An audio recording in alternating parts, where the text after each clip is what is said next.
Hello students, मैं Prince Kumar स्वागत करता हूं आप सभी को फिर से एक न्यू सेशन में। आज का सेशन होने वाला आप सभी के लिए इम्पोर्टेंट सेशन, जो कि GD constable Hindi class important class होने वाला है। सभी प्रश्न सेलेक्टेड लिया गया, प्रीवियस ईयर प्रश्न लिया गया, जो कि आप सभी के एग्जाम में बहुत ज़्यादा हेल्पफुल साबित होगा। आप लोग हर एक प्रश्न को 100% देना, क्योंकि हर एक प्रश्न आप सभी को 2 नंबर दिलाने की क्षमता रखता है। तो सभी प्रश्नों को क्लास में 100% फोकस करना। तो चलिए शुरू करते हैं पहला प्रश्न। देखो, पहला प्रश्न का रहा है, निर्देशक का रहा है सही वर्तनी वाले शब्द का चयन करें। सही वर्तनी वाले शब्द का चयन करना है। प्रश्न है शैक्षणिक। शैक्षणिक किस प्रकार से लिखाएगा, जो आप सभी को बताना है। तो चलिए लिखकर और समझाकर बताते हैं आपको। शैक्षणिक में तलब सा देना है, ऊपर में 2 गो देना है, सै हो गया, फिर छा देना है, छ हो गया, फिर ना देना है, ना में हर सही ओढ़ा देना है, नी हो गया, और फिर का देना है। शैक्षणिक इस प्रकार से आप लोग बिल्कुल सही लिखोगे। तो राइट आंसर क्या होगा? राइट आंसर होगा ऑप्शन नंबर क्या होगा? सी इज द राइट आंसर। शैक्षणिक इज द बिल्कुल राइट आंसर। समझ गए? अगला प्रश्न है, यहाँ पे अगला बताना है अरण्य। अरण्य का आप सभी को सही वर्तनी बताना है। कैसे लिखना है अरण्य? तो चलिए लिखकर बताते हैं। सबसे पहले आ देना है, फिर रा देना है, फिर टवर्गी नावल आधा ना देना है, ना हो गया, और फिर या देना है। अरण्य इस प्रकार से आप लोग बिल्कुल सही लिखोगे। तो राइट आंसर क्या होगा? ऑप्शन नंबर सी, अरण्य इज द बिल्कुल राइट आंसर। समझ गए? अगला प्रश्न है, मुहावरे का अर्थ व्यक्त करना है। निर्देशक आप सभी से मुहावरे का अर्थ व्यक्त करवाना चाहता है। प्रश्न है भागीरथी प्रयत्न। भागीरथी प्रयत्न का सही मुहावरे का अर्थ क्या होगा जी? कम कोशिश करना, प्रयास ना करना, थोड़ा प्रयास, या भारी प्रयास, भारी कोशिश। तो भारी प्रयत्न करना का सही मुहावरे का अर्थ क्या होगा? तो इसका राइट आंसर क्या होगा? इसका राइट आंसर होगा ऑप्शन नंबर भारी कोशिश करना। भागीरथी प्रयत्न मतलब भारी कोशिश करना। Option number D is the right answer. अगला प्रश्न है कमर कसना। कमर कसना का सही मुहावरे का अर्थ क्या होगा? हौसला हारना, तैयार होना, सहारा देना, दर्द होना। तो कमर कसना का सही मुहावरे का अर्थ क्या होगा? तो इस प्रश्न का राइट आंसर होगा कमर कसना यानी तैयार होना, यानी तैयार होना। कमर कसना, तैयार होना। अगला प्रश्न है दिए गए शब्द के समानार्थी शब्द का चयन करें। प्रश्न है सुधा। सुधा का सही समानार्थी शब्द क्या होगा? द्रव्य, पावन्य, बारी, पीयूष। तो सुधा का सही समानार्थी शब्द क्या होगा? तो इसका सही समानार्थी शब्द क्या होगा? तो सुधा हम किसे कहते हैं? सुधा हम अमृत को कहते हैं। किसे? अमृत का। सुधा हम अमृत को कहते हैं। अमृत का पर्यायवाची क्या क्या होता है? तो अमृत का पर्यायवाची आप लोग जानते होंगे, पीयूष होता है। क्या होता है? पीयूष। तो सुधा का पर्यायवाची क्या होगा? पीयूष होगा, अमृत होगा। तो इस प्रश्न का राइट आंसर क्या होगा? Option number C, option number D. यहाँ पे डी हो जाएगा ये, और ये सी। तो option number D is the right answer. समझ गए? अगला प्रश्न क्या है? अगला प्रश्न है अमृत। देखिए यहाँ पे आ गया अमृत।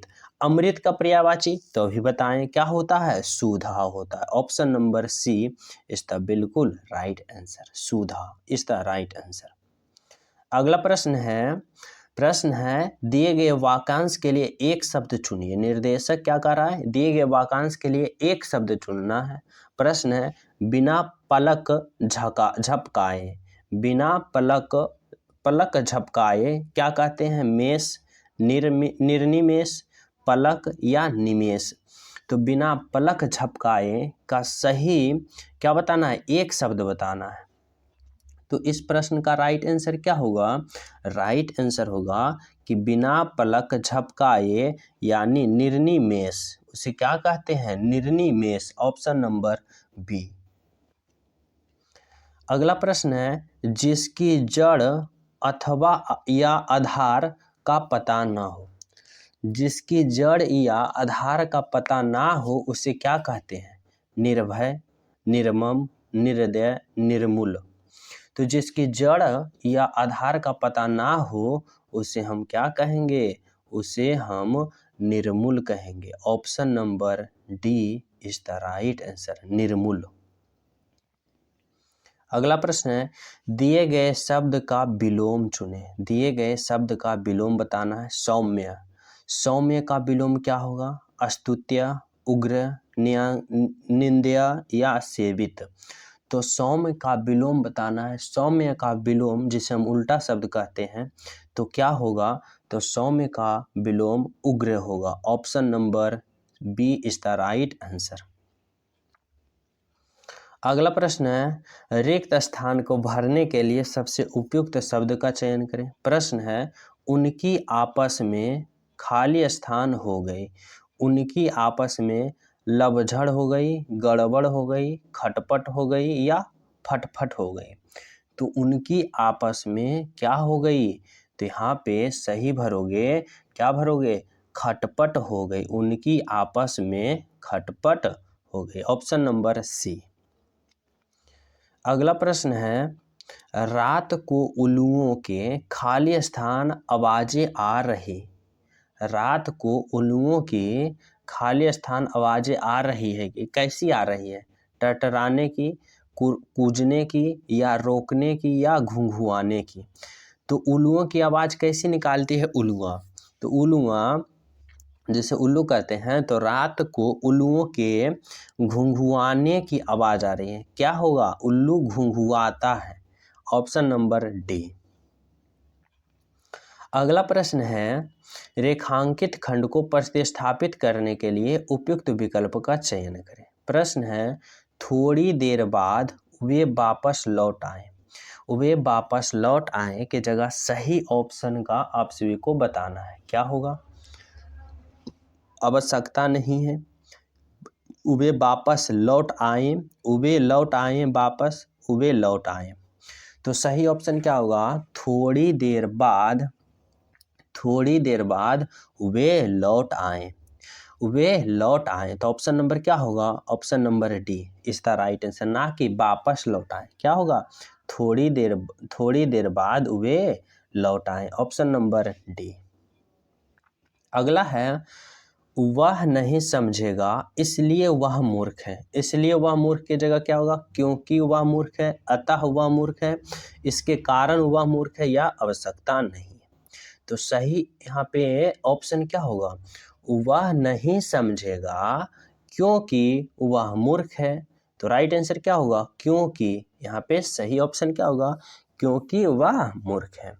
जो न्यू स्टूडेंट हो, चैनल पे पहली बार हो, चैनल सब्सक्राइब कर लेना, बेल आइकन दबाना, वीडियो लाइक जरूर करना। अगला प्रश्न है, अगला प्रश्न देख सकते हो यहाँ से पैसेज है।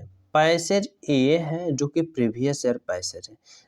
देखो मैं बता दूं, जिस पैसेज की लाइन मतलब जिस पैसेज देखने में थोड़ा सा बड़ा लगे उस पैसेज को समझना कि सिंपल रहेगा। जहां तहां से आप सभी को प्रश्न उठा के ऐसे ऐसे ऐसे दे देगा। लेकिन जो 4 लाइन 5 लाइन का पैसेज रहेगा वो थोड़ा माइंड से खेलेगा, उसमें थोड़ा माइंड का जोर लगाना है। तो बड़ा देखकर घबरा नहीं जाना है, बड़ा देखकर सिर्फ पढ़ने की कोशिश करना। वहां से संपूर्ण यहाँ से पैराग्राफ उठा के दे देगा। इसका क्या है, चलिए देखते हैं। प्रश्न कर रहा है यहाँ पे, पैसेज कर रहा है, प्राचीन काल में नारी का स्थान बहुत ही महत्व था। ऐसा कहा जाता है कि नारी की पूजा होती थी, वहाँ देवता निवास करते हैं। मध्यकालीन युग से नारी का पतन होना शुरू हो गया। नारी को दासी या गुलाम मानने जाने लगे। नारी के घर में कैद हो गई। 19वीं सदी में राजा राम मोहन राय, सरस्वती स्वामी, सरस्वती विवेकानंद, यहाँ दयानंद सरस्वती आदि महानुभाव एवं समाज सुधार के प्रयासों से नारी अबला से सबला बनती गई। संपूर्ण काया पलट हो गया। नारी प्रगति के पथ पर नियंत्रण आगे बढ़ने लगी। आज की नारी ने जमीन से लेकर अंबर तक अपना कब्जा जमाया है। नर नारी के रथ के 2 पहिए हैं। रथ को सुव्यवस्थित चलाने के लिए संतुलन होना चाहिए, तो ही परिवार की सुख से जीत है। शिक्षित नारी परिवार के उद्वार है। प्रत्येक घर में नारी का सम्मान होना चाहिए। समाज में प्रचलित कुरीतियों से दूर करने के लिए एक दूसरे को सहयोग बनना चाहिए। नारी का उद्भव देश का उद्भव है और अर्थात नारी को सदैव सम्मान देना चाहिए। तो ये पैसेज किस प्रकार से, ये पैसेज नारी के ऊपर बिल्कुल वेश है, मतलब किस प्रकार से नारी की गई है इतिहास में और अभी वर्तमान में। तो चलिए उसी के अनुसार पैसेज को हल करना। कह रहा है आकाश का कौन सा शब्द रेखांकित शब्द का पर्यायवाची शब्द नहीं है। जो कि पैसेज में आकाश देखने को आया था, जो कि नारी धरती से कहाँ तक, आकाश तक पहुँच गई है। तो आकाश का पर्यायवाची क्या है, अतल, अंबर, गगन, नभ। तो आकाश का पर्यायवाची शब्द नहीं है जो बताना है। तो कौन सा नहीं है, अतल। अतल जो कि पर्यायवाची आकाश का नहीं है, अंबर है, गगन है, नभ है। समझ रहे हो। अगला है अबला, रेखांकित शब्द का विलोम बताना। अबला का जो कि पैसेज में अबला है, तो अबला का विलोम क्या होगा, दासी, सबला, दुर्बल या नारी। तो अबला का विलोम क्या होगा, तो अबला का विलोम सबला। अबला हम उसे कहते हैं जो नारी अबला होता है, अबला होता है, मतलब उसे कोई ज्ञान ना हो, कोई पढ़ाओ लिखा ना हो, वही। लेकिन सबला संपूर्ण रूप से टैलेंट, शिक्षित, पूर्ण रूप से बुद्धिमान, उसी को कहा जाता है सबला। तो राइट आंसर क्या होगा, अबला का विलोम सबला। अगला क्या है, एक दूसरे का खाली स्थान बनना चाहिए। क्या बनना चाहिए, सहायक, सहयोगी, असहयोगी या सहयोगी। तो एक दूसरे को क्या बनना चाहिए, सहयोगी, सहयोगी बनना चाहिए, एक दूसरे का सहयोगी बनना चाहिए। Option number B. अगला प्रश्न है मध्यकालीन युग में नारी की स्थिति क्या थी। जो अभी आप सभी को पढ़े पैसेज ऊपर में, महत्वपूर्ण स्थान था, पूजनीय थी, शिक्षित थी या दासी थी। तो मध्यकालीन युग की बात करें तो मध्यकालीन युग में नारी को दासी बनाया गया था। क्या बनाया गया था, दासी बनाया गया था। ऊपर अभी पढ़े थे। अगला है गद्यांश, गद्यांश का उचित शीर्ष बताएं। जो आप लोग गद्यांश पढ़ें उस गद्यांश का शीर्ष क्या हो सकता है, ये आप सभी को माइंड बेस चलना है। यदि मैं शिक्षक बनूं, दहेज प्रथा, भारत सपने, मेरे सपनों का भारत, या नारी तू नारायणी। तो ये गद्यांश का शीर्षक पता है क्या होगा नारी तू नारायणी। मतलब नारी जितने हैं नारायणी है, मतलब नारी जो कि नारायणी लक्ष्मी का रूप है। तो राइट आंसर क्या होगा, नारी तू नारायणी। Option number D. तो समझ गए 20 प्रश्न।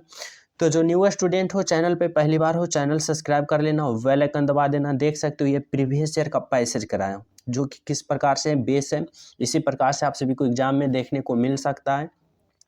जो कि पिछले वर्ष का ये पैसेज है, सेम टू सेम इसी प्रकार से पूछा था। तो जो न्यू हो, चैनल पे पहली बार हो, चैनल सब्सक्राइब कर लेना, बेल आइकन दबाना, वीडियो लाइक एंड शेयर करना। साथ ही टेलीग्राम का लिंक डिस्क्रिप्शन में, वहाँ भी ज्वाइन हो जाना, क्योंकि आप सभी को ये सीरीज पहुँचना अति आवश्यक हो जाएगा अगर आप लोग एग्जाम में अच्छे नंबर से उत्तीर्ण होना चाहते हो और अच्छे लेवल की तैयारी करना चाहते हो। तो चैनल सब्सक्राइब कर लें, वीडियो शेयर करें, वीडियो लाइक करें। मिलते हैं सभी स्टूडेंट को अगले वीडियो में, जब तक सभी को जय हिंद।